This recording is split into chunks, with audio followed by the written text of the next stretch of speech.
We'll start our next presentation of challenges and solutions for public water systems related to operations and funding. Our next presenter is Ms. Leslie Durham. She is the Executive Director for Louisiana Infrastructure Technical Assistance Corporation. She is the former alternate federal chairwoman for the Delta Regional Authority appointed by President Joe Biden. Durham has also served as DRA designee for Governor Kathleen Babineau Blanco and Governor John Bell Edwards. On behalf of Governor Edwards, Durham served on the following commissions and committees: Broadband for Everyone in Louisiana Commission, Chairperson; Rural Water Infrastructure Committee, Chairperson; Rural Revitalization Commission, Rural Broadband Chairperson; 4.9 Gigahertz Spectrum Task Force; Jobs for American Graduates, Louisiana Board of Directors; and the Delta Agriculture Research and Sustainability District. Please welcome Ms. Leslie Durham. Good morning. How's everybody doing? Y'all got a good break? Ready to go? Okay. I'm going to be throwing a lot at you, so I want to make sure that you're ready. My organization is a nonprofit. Now, why in the world did they have a nonprofit speaking to you today? We are a nonprofit that is co-owned by the Police Jury Association and the Municipal Association. I'm going to get into more of that in a little bit. But here's my team. She just gave you a bunch of nonsense about me, but I'm the least important person. If I'm going to work with rural communities and have an opportunity to get an all-star team to help somebody, I want the folks that really know what they're doing. My team is not from Louisiana. Well, actually, Alex did go to ULM. She played soccer at ULM. But those two have actually created a federal grant program. So if you're going to help people apply for federal funds, who better than folks that know how that other side works, right? So LITACorp, the Louisiana Infrastructure Technical Assistance Corporation, was created in the 2022 legislative session. The legislature actually funded it before it was an actual created nonprofit. The idea was, we have all of the bipartisan infrastructure bill money coming through. It was over $1 trillion. It's going to come down and specifically help rural communities with their infrastructure. This sounds like something Louisiana is going to be interested in, right? But typically, rural communities, we kind of get passed over. And I say we. Raise your hand if you are in a rural community. Okay, good. I'm in a good company. I'm from Tensall Parish. You saw a picture of my community on the last presentation, and she could have told you a lot more, but she didn't want to make you sick to your stomach. So I understand rural, and I understand being passed over when those federal funds are available, and have working for the governors and the president. I know that I have seen the money there.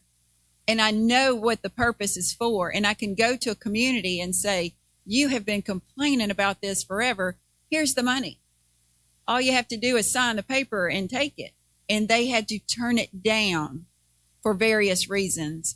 And so that's the reason why we have the LITACorp nonprofit, is to make sure that those reasons, those hurdles are taken care of. Okay, so now you have no excuse. So our goals are literally to knock down those hurdles. We want to provide the tools and the resources that you need to access those federal dollars.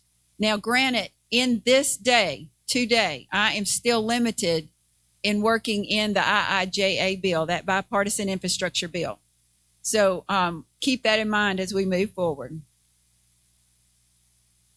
We want to leave the community with the ability to apply for state funds, state and federal funds.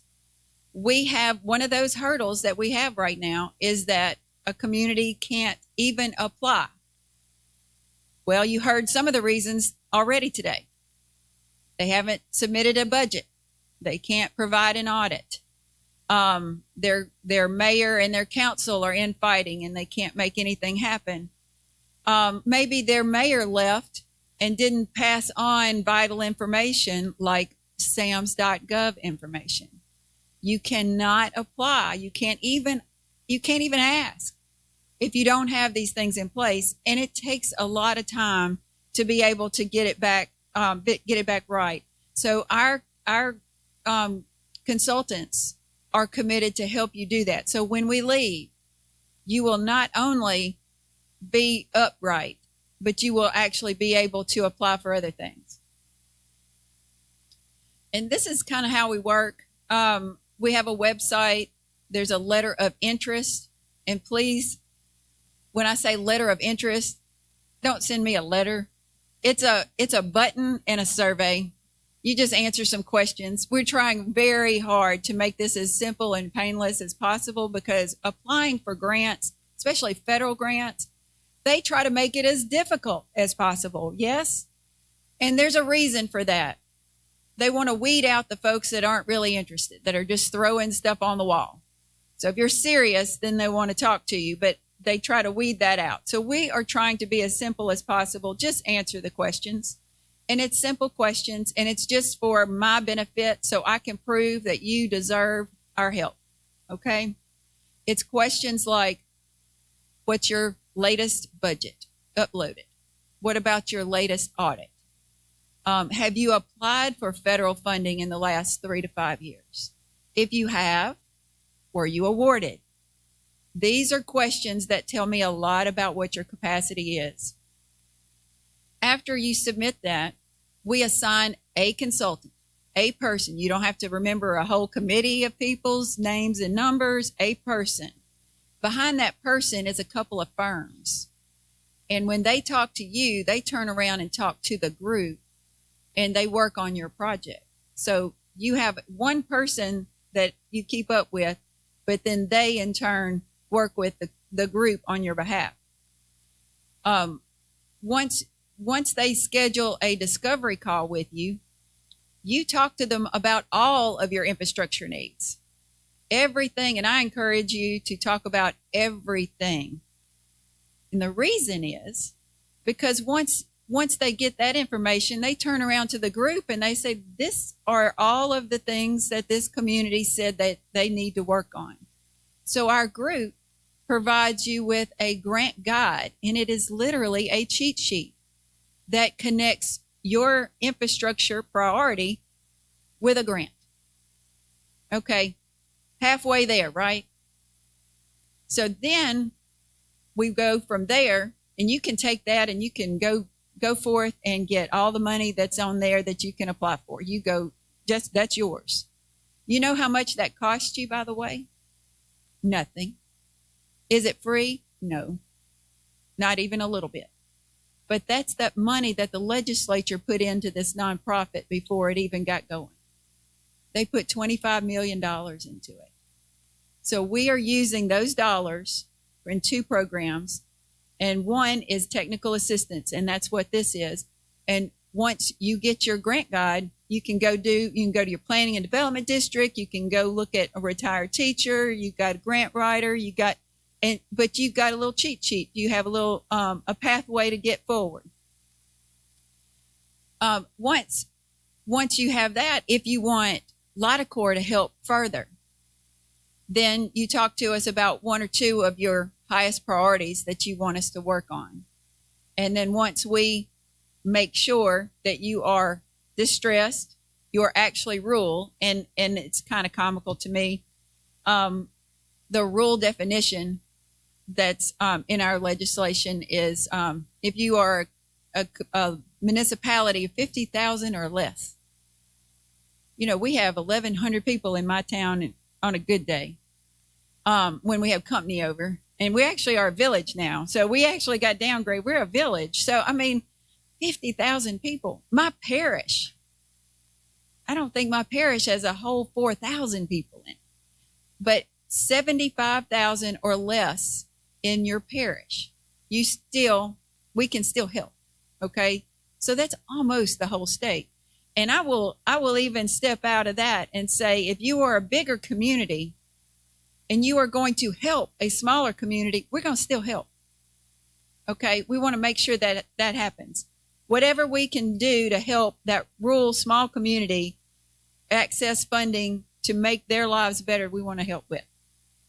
Once we do that, we go into a memorandum of understanding with the community to make sure that they know what to expect from us and that they understand what to expect for us. You can't, and I'm going to say this because this has happened so many times that I have nightmares about it. But you and Rusty, you're going to hear it again from him, and I'm going to say it a little bit more bluntly than he will, I'm sure.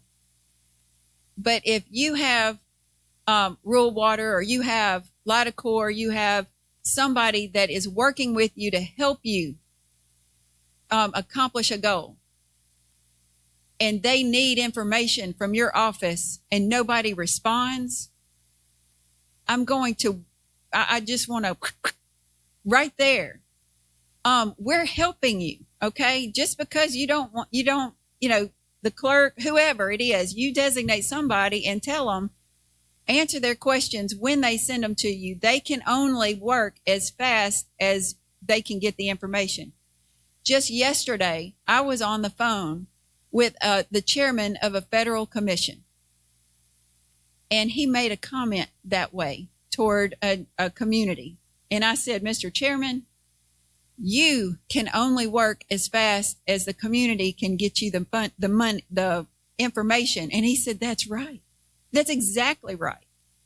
And I've heard USDA say the same thing.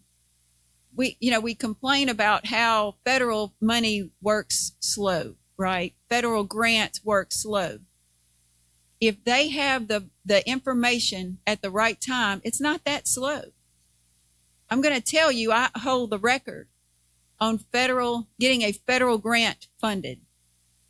28 hours. I'm pretty sure that no one's going to beat that anytime soon.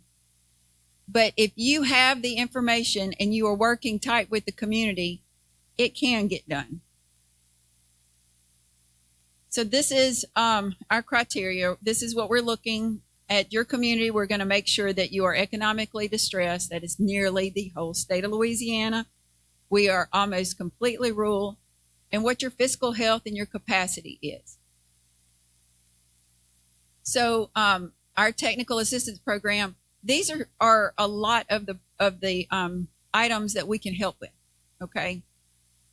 We have resources that some rural communities do not have, or some of us have an engineer in the area. Our engineers want to be in the construction side and not the design side. You can't do both. And the construction side, they get more money. So they fight over. We only have like 2 in my area. And so they're literally like flip a coin, who's going to do this, the other one, and then they'll try to swap it out. So to try to help with some of that, we do have engineering services to help with the application. So we are literally trying to knock down as many hurdles that you have come up with or will come up with. We also have a matching fund program.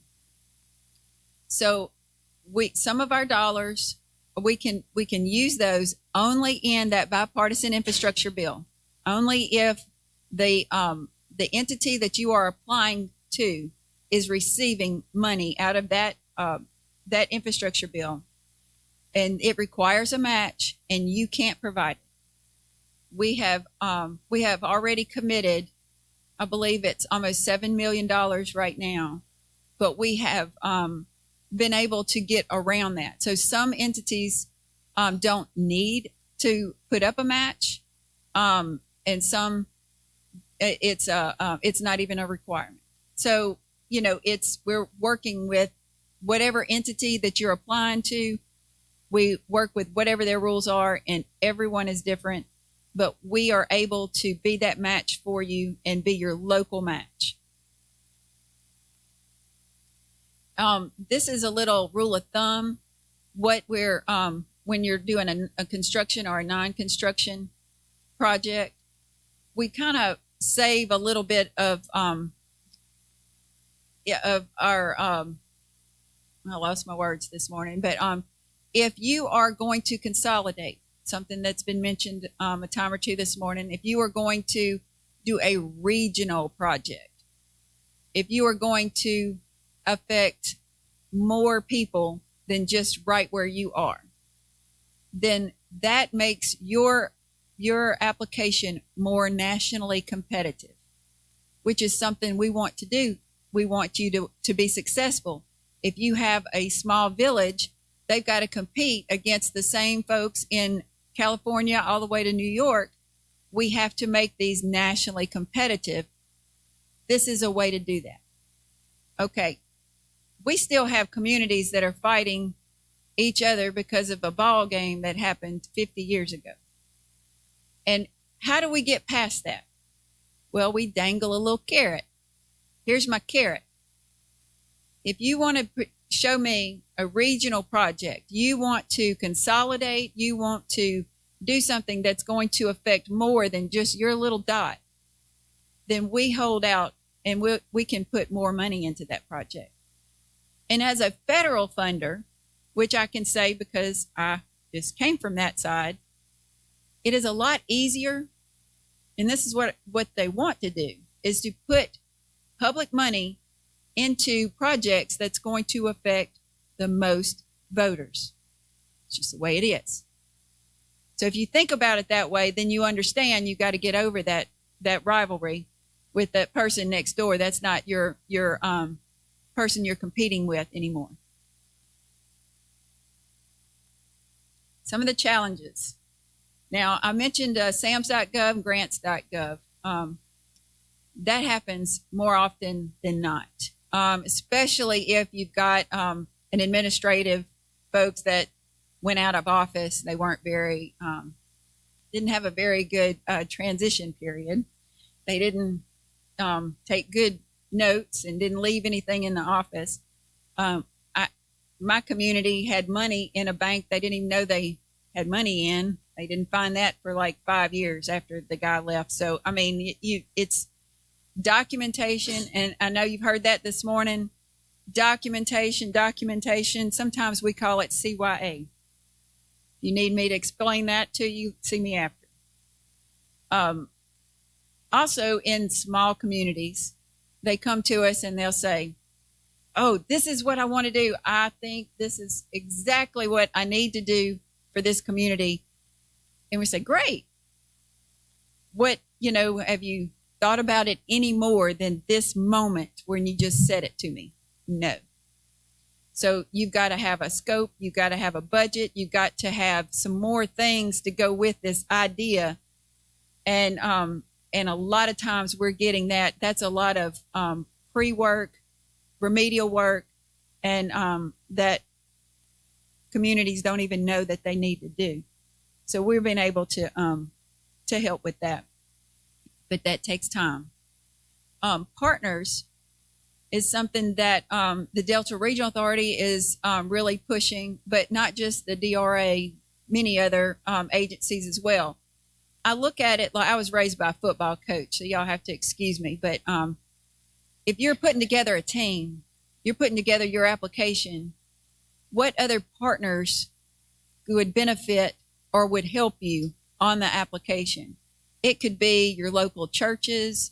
It could be your hospital districts. It could be your neighboring, your parish, your neighboring towns and villages. Who could you add to the conversation to make your application more competitive? Of course, documentation, and you've heard that before. We can't say it enough. You've got to have those rate studies. Gone are the days where you can just ask for something and say, hey, I got a leaky pipe. We need some money. Okay, sure. Here it is. Folks are going to ask. The state folks are asking. The federal folks are asking too. They want to know what your rates are. Are they implemented? reason why we can't have nice things, because we had a community that said, we're going to do it. We got a rate study. We're going to do it. They got money and said, oh, look, I got $1 million. I don't have to raise my rates now. We can just do something else. It messed everything up. So now we all have to do it. And of course, communication, I can't state that enough. You've got to be able to respond. We may be on a deadline. We may have something, a federal entity may call and say, we need this information now. And if we can't get someone from your office to respond and give it to us, then we can't provide them with that information. Okay, so these are just some samples of just water and sewer and gas, okay? This is a great opportunity that we just had awards. Some awards were announced yesterday, actually. This gas grant replaces existing infrastructure. It's not going to put in new gas lines, but it replaces, and it's a reimbursement grant, but you don't have to put up any match. And we have a lot of banks that are in around the state that are partnering, that'll say, you know, if you get this grant, we'll front you the money. You just give us, when the grant comes in, we'll just take that, and there you go. Okay. Easy peasy. The Community Infrastructure Fund with the Delta Regional Authority. This is it used to be called, I worked with them so long that I know I was there when it was created.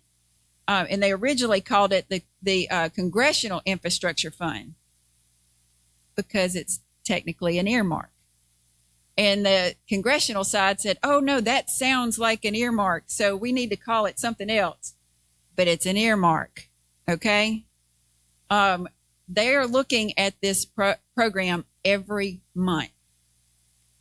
And this is competitive with all 8 states. So they have a set amount of money each year, and you just apply when you need to, whenever you can get your application in, and then they will look at it. And if it doesn't make it this month, make sure it stays in for the next month. And we are seeing a lot of good projects being funded through this. Whenever you do have a community infrastructure fund, or SIFT as we call it, you need to make sure that your congressional delegation is on board, knows what you're doing, and is supporting it. Like I said, it's an earmark.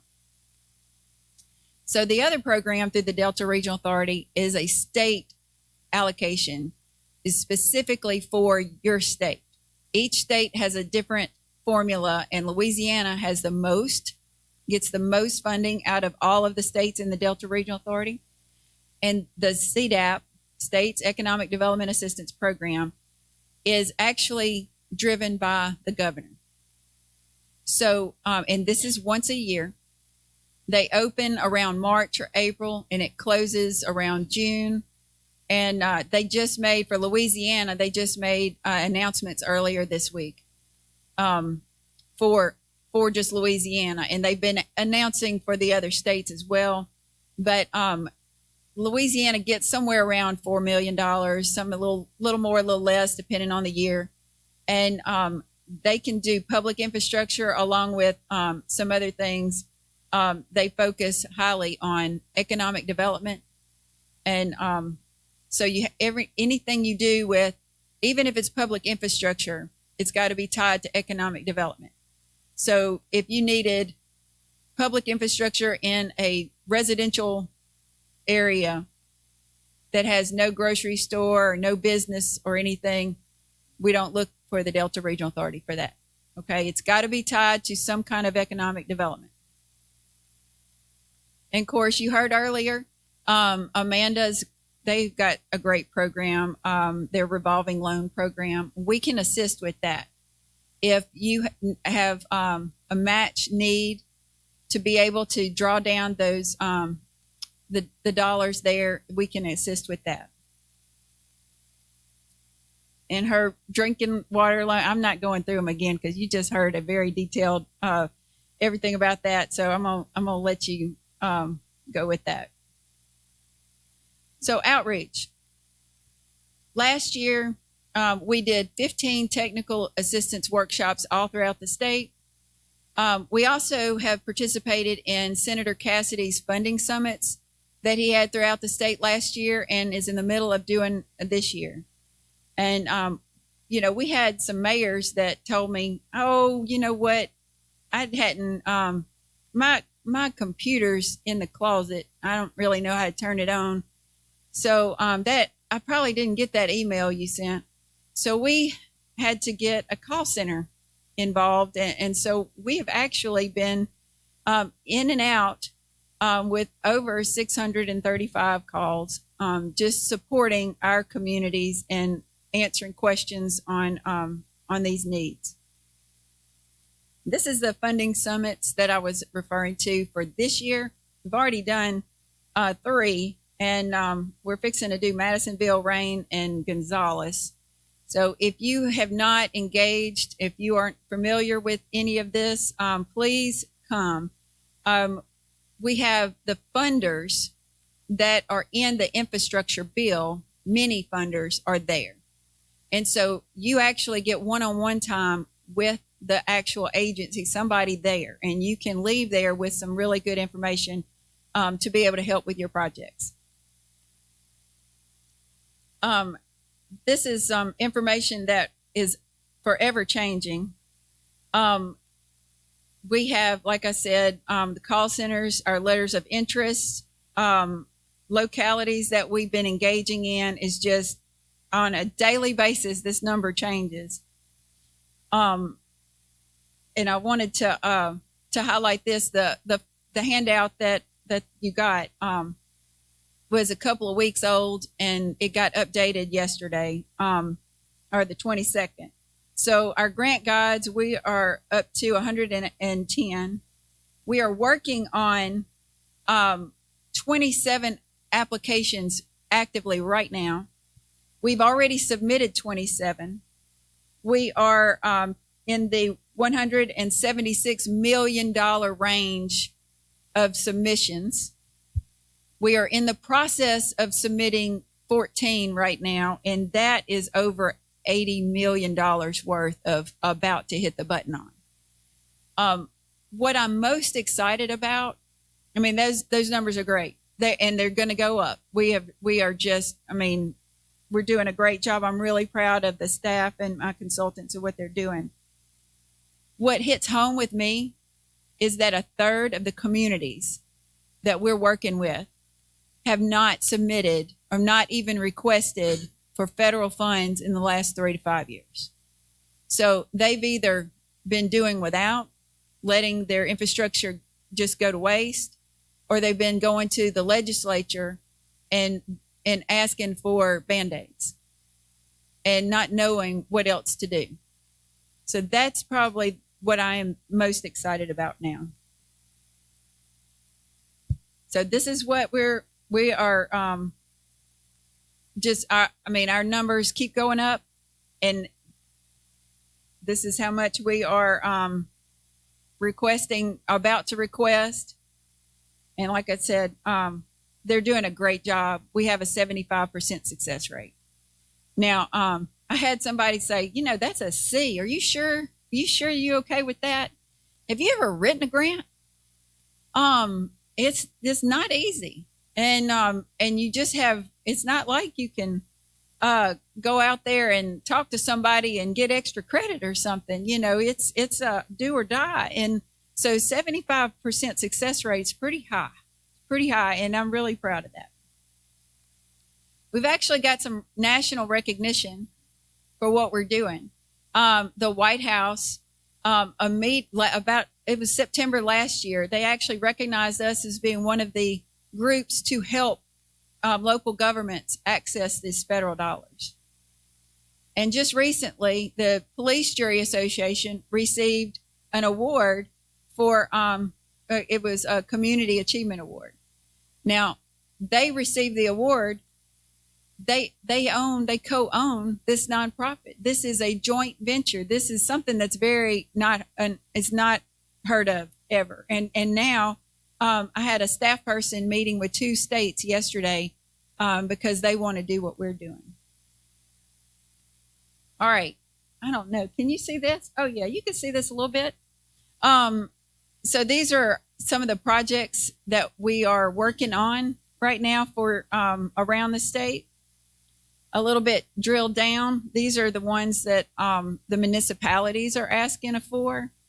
And I'm not going to lie. I really wish that drinking water was a little bit more than that. But, you know, I know what the need is, and I don't think we are getting there. But there are other programs that you heard about this morning that I'm hoping that some of those other folks are involved in those.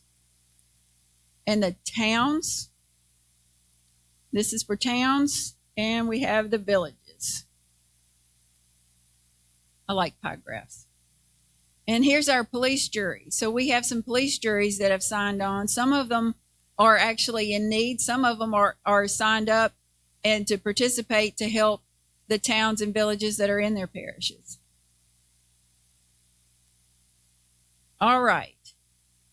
So we don't promote any particular business.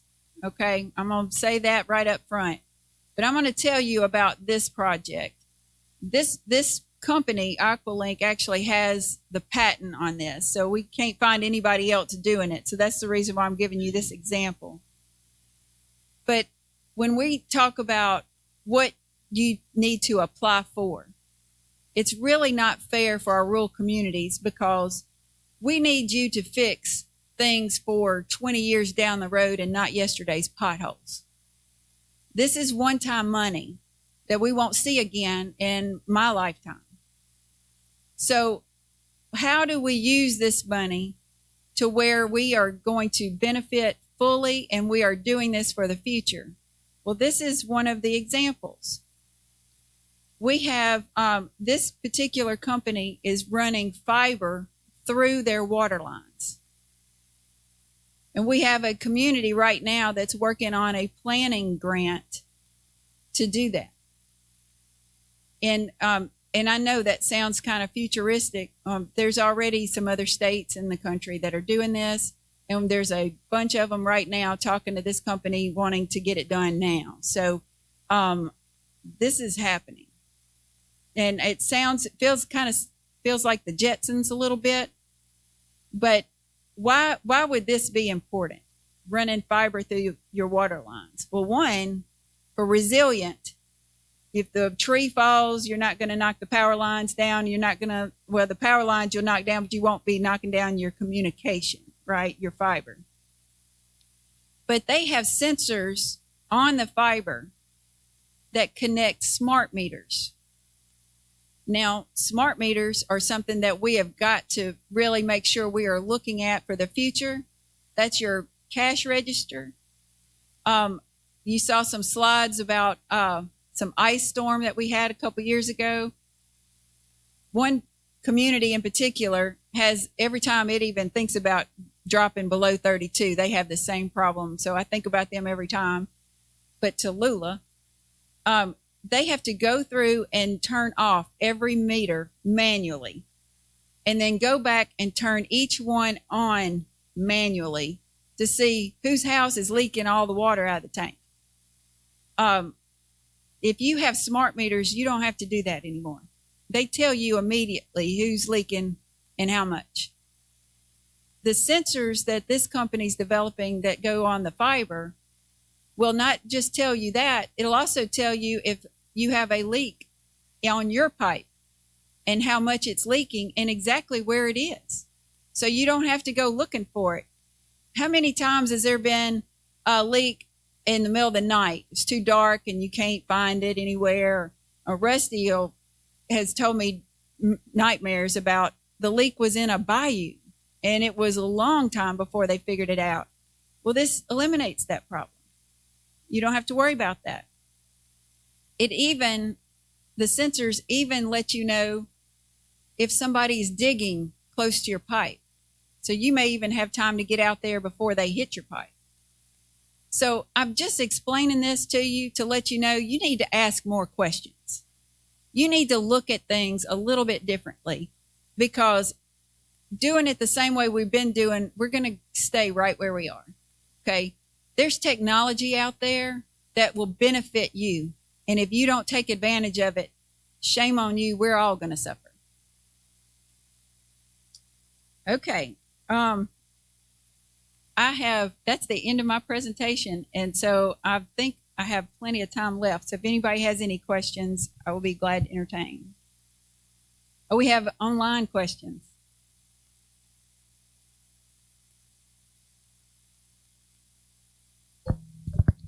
Yes, we have one question on the Delta Regional Authority. Can you explain a little bit more about that organization and which states are in it? I'm afraid I can. So I was honored to be the alternate federal co-chair. I was actually the first person from Louisiana to be over that organization, and I was the first woman ever to head up that organization. I've worked with every administration they've had, and they have some great programs. They benefit 8 states. So it's Alabama, Mississippi, Louisiana, Arkansas, Tennessee, Illinois, Kentucky, and Missouri. And so, but it's not the whole of those states. Louisiana has 8 parishes right now that are not included in the Delta Regional Authority's footprint. And I understand Speaker Mike Johnson is trying to include 2 of them that are not in there that should have been and need to be now, and that's Vernon and Sabine. But Caddo, Bossier, Lafayette, and of course Sabine and Vernon, and Terrebonne and St. Tammany, they are not included. Oddly enough, Baton Rouge and New Orleans are.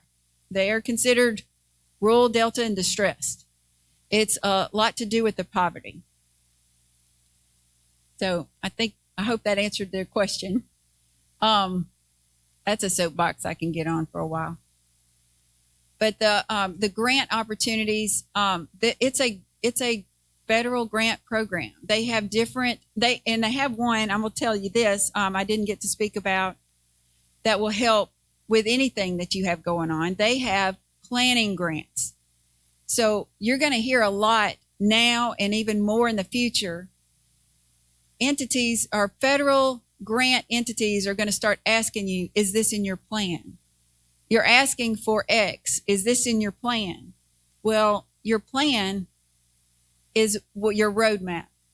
And it takes time and it takes money to put those together. And the Delta Regional Authority has funding right now to be able to help you put that plan together. You got to take advantage of it. Yes, sir. Okay. Just something I've noticed, a lot of what you're talking about, you need to get funding to folks and that type of thing is good information. So people have to be able to present budgets and financials and audits and all that type of thing. So earlier, in the break we were talking, and I just would like you to kind of maybe comment on this, how a municipality that you've seen recently improve was based on 2 things, fixing the water and the administration being proactive and not infighting and stuff like that. And businesses are coming back. That was reflected in the SAVE report, and national organizations doing some research that says that's bringing people back to the rural communities and stuff. Can you kind of just touch on that a little bit? Yes, sir. Be glad to. So he's talking about the community I came from, or I live in, St. Joseph. St. Joseph was designated a health emergency, had lead in the water. It was like a little Flint, Michigan. We had tons of iron and manganese, so the water was brown all the time. Amanda will probably correct me, but probably half of the year we were under a boil advisory. And this went on for years. And it wasn't that the plant was bad. Our administration let it fail. Okay, it was a new plant. So it's a culture thing where we had administrations that would say, oh, I don't have to fix it. Somebody's going to give me money to fix it. And that time is no longer here. So he just let it go, let it go, let it go. And then we got into this health emergency. Amanda, how much time did you spend in St. Joseph? 3 years. It it wasn't something that you want for your community. My kitchen videos and pictures were on CNN. You don't want that for your community. You can't, we couldn't do anything but flush a commode. That was it. That's all we can do with the water. If you wanted to wear a white shirt, see a white shirt over here, you had to buy it, wear it, and throw it away because you couldn't wash it. I mean, it just wasn't happening. So that's you talk about people can't leave fast enough. People could not leave this community fast enough. Those of us that stayed, we had to. My boys farm. I mean, you can't pack that up and go anywhere, right? So the people that stayed could not leave. Businesses were not happening. We were a ghost town. There were buildings, empty buildings sitting there for years. Nobody's coming. We got the health emergency. We got funding. We actually had funding in the capital outlay bill for a couple of years and couldn't access it because my mayor wouldn't submit an audit. Well, if you don't submit an audit, that tells some of us that that may be a flag. Something may not be going on just correctly, and they don't want to let anybody know. That's what was happening. So we had to be taken over by a fiscal administrator. Best thing ever. And I just think the world of David Greer. I'm going to say his name because he is great. He came in, took a lot of beatings because he had to make some hard decisions that the administration there just wouldn't do. Turn things around. We got our water straight. We got a new administration. The council and the mayor quit fighting. They became welcoming. And I want you to know during the pandemic, we started opening businesses. We started having sit-down restaurants where we couldn't even sit inside to eat. We'd put tables and chairs on the street. And that's how they started their businesses in downtown St. Joseph. And we are consistently opening new businesses now. And we have a new problem. We have a parking problem. So now the locals are fussing because they can't get to the post office at lunch. Because guess what? We have 3 restaurants and we have outside people, those outside people coming in, taking their parking spaces so they can't get to the post office. That's our new problem now, which, by the way, that's a good problem to have. But yes, sir. But it all started with, you got to fix the water. And I say a lot of times, you got to clean up before you invite company over. There's a lot of conversation going on right now about sales tax. We're fixing to have a sales tax session next month. Governor's wanting to look at that really hard. We want to bring people in. We want to keep people. We want to bring businesses in. None of that's going to matter if you have brown water and you can't do anything with it. Okay, it's not going to happen. So that is vitally important to your communities, and make sure you take advantage of all of these resources. We have more resources today than we have had in probably 50 years. You've got to take advantage of it. That answers it. It's all tied together. So that's good to hear that you got a parking problem. And you mentioned something this morning, and I wanted to double down on it. But if your council and your mayor are fighting, and I'm going to just say it, showboating, you know what I'm talking about. They think that it's just for them and the voters. It's just for, this show is just right here. Nobody else is going to notice this. Nobody else is paying attention. You are wrong. Okay, just wrong. On the state and federal level, we read the paper too. And we get the information on social media just like you do.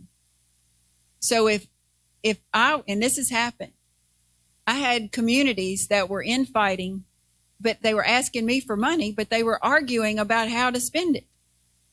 Why in the world would we put public money in a community that is fighting each other? That makes no sense.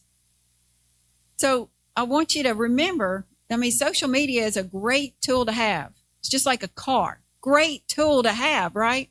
As long as it's used properly. It can be a weapon if it's not used properly. But what's going on in your community is no longer just in your community. So outside folks can see that, and it may be people that are looking to give you money or help you. So don't forget that. Yeah. That's pretty powerful. So, good management, good practices attract people. And that's for sure. There was a question about where can you get the SAVE report? And, you can contact me, Mike Battle, and I'll get you a copy of the SAVE report. But one last thing, that fiber optic stuff there. Okay. So I know there are places that aren't even metered and have to flat rate and stuff like that. How close are we to that being a viable option to be employed in a rural community that's maybe not mapped like that? Well, this particular project, they're in the planning stage right now. Okay. So we're hoping that next year that gets going, but we're having meetings all over the state right now for it. So yeah, wow. And you're in, if you don't have meters, it's going to be hard to answer to federal agencies or why you can't afford whatever it is that you're asking for if you don't have meters or if you have a flat rate. I think that time is actually past. So if you have no meters or if you just are charging a flat rate, you need to talk to Rusty over there and see what happens when you continue like that and you can't get any federal money, because that's where we are. We have people all over the state that are taking that, biting the bullet, as they say. They're going ahead and making that step. And what we are encouraging local governments to do is to put in ordinances where you have a little increase every year or two. And I know rural water can help you with that conversation. But once you do that, then the politics are out. And that's usually what the hurdle is I ran my campaign. I wasn't going to raise any water rates, so I'm not going to do it. I want you to know that we have had communities turn down millions of dollars because they didn't want to raise their water rates. They turned it down. This is not something that's going to happen. That community is going to have major problems, and their people are going to have to pay for it even more because they turned down grant money. Okay? I mean, you just can't do it anymore. And one more comment. I know, Leslie, that you had mentioned that some banks were loaning money on those grant revenue anticipation notes. Just a reminder that to borrow money, local governments are required to go before the bond commission. So that's a step that you have to take as you're going through that process, even when you're borrowing money from a bank.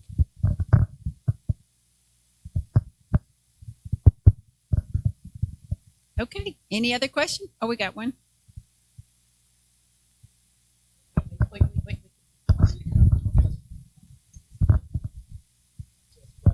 Next office talking about other things that has nothing to do with water.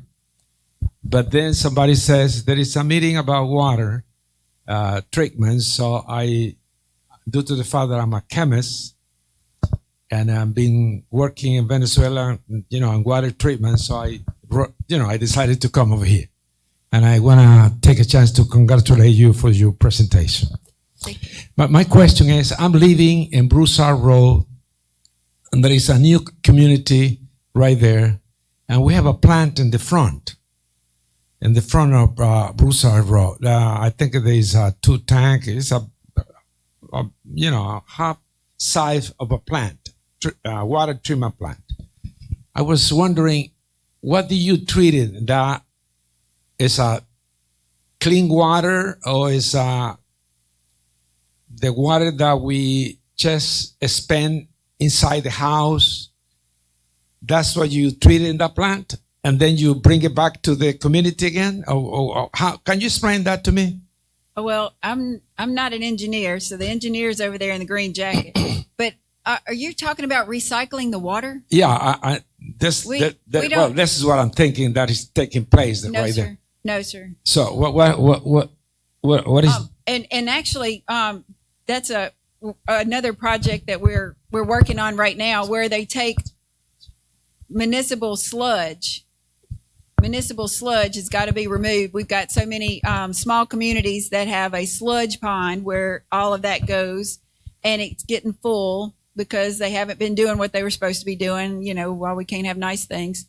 And so that has to be removed before and Amanda's going to cringe because I'm going to say it all wrong, but whatever enzymes or whatever you put in there to eat that stuff away can't work because there's too much in there, right? So there's actually programs to remove that and turn it into other things. And we are looking to put communities together. It's something that LITACorp can do because we are looking at it from a little bit higher up, right? And we can put communities together and work on projects together. And so we have some right now that are looking at dredging out those sludge ponds and actually making a profit of it. Sludge, I just learned this, is valuable. So I didn't know. It's so you can't give away something that's valuable, right? You go to jail for that stuff, right? When you give away public assets, that's a no-no. So you can't give away your municipal sludge because there is a value to it. I can't make this up. You can process it and turn it into fertilizer that goes on non-edible cropland. I just recently heard they've got some place in North Louisiana that can turn it into mulch, landscape mulch. So, we've got to address all of these problems, but no, sir, we don't recycle our water, but we can help address both problems separately.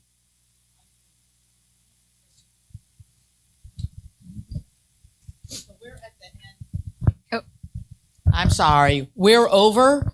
So we will be glad to, you guys can continue that discussion offline. We're going to take our last little break, and then we'll be back at 11:30, and Rusty Reeves is going to have it all make sense and bring it all home for us.